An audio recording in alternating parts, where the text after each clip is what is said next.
এই গরুটা ক্ষমতায় আসার পরের থেকে বাংলাদেশের বিরুদ্ধে হুমকি দিচ্ছে, যুদ্ধ করব, দখল করে নেবে, এটা তোমার বাপের দেশ, তুমি দখল করে নেবা।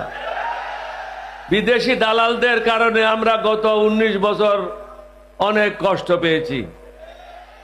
এই দালালদের চিহ্নিত করতে হবে, তাদের হাত পা ভেঙে দিয়ে পুলিশে সোপর্দ করতে হবে।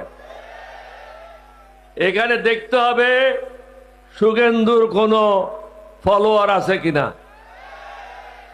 এই গরুটা ক্ষমতায় আসার পরের থেকে বাংলাদেশের বিরুদ্ধে হুমকি দিচ্ছে, যুদ্ধ করব, দখল করে নেবে, এটা তোমার বাপের দেশ, তুমি দখল করে নেবা।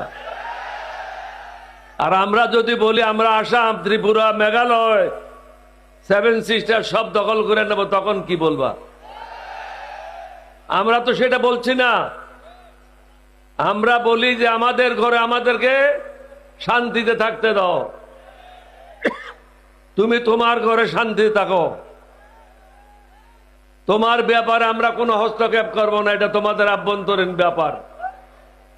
কিন্তু তোমরা প্রতিনিয়ত আমাদের আভ্যন্তরীণ ব্যাপারে হস্তক্ষেপ করে যাচ্ছ।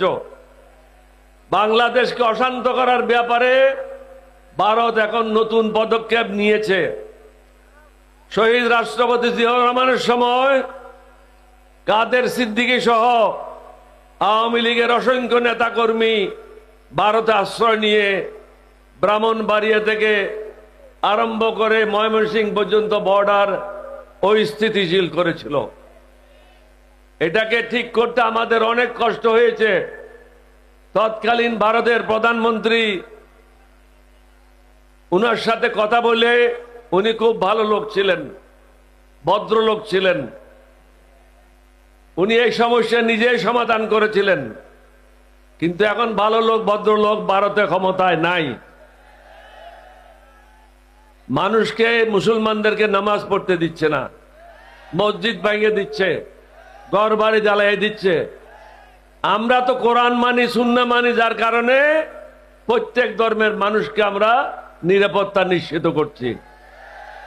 আমাদের দেশে তো কোনো ঘটনা ঘটে না, কারণ আমরা আমার নবীর উম্মত, আল্লাহর বিধান আমরা মেনে চলি।